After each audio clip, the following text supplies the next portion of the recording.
பார்க்குற ஃப்ரண்டில் இப்படி தான் இருக்கும். அந்த 4 எல்இடியை நம்ம வந்து அட்ஜஸ்ட் பண்ணிக்கலாம். மேலே கீழே சைடில் எந்த ஆங்கிளில் வேணாலும் நம்ம அட்ஜஸ்ட் பண்ணுற மாதிரி இருக்குது.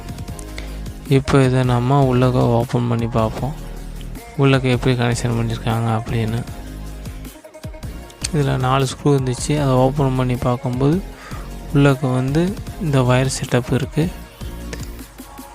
ஒவ்வொரு வயர்லேயும் ப்ளஸ் மைனஸ் இருக்கும். ரெட் கலர் இருக்கிறதுல சிவப்பு அது ப்ளஸ்ஸு.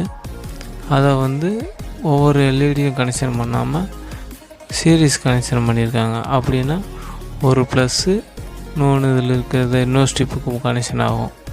ஒரு ஸ்ட்ரிப்லேருந்து இன்னொரு ஸ்ட்ரிப்பு. அதை வந்து நான் உங்களுக்கு ஃபோட்டோவில் காட்டுறேன் பாருங்கள். அப்புறம் உள்ளக்க வந்து பார்த்திங்கன்னா ஒரு கெப்பாசிட்ரு, டிரான்ஸ்ஃபார்மரு, அப்புறம் ஏசி, DC to AC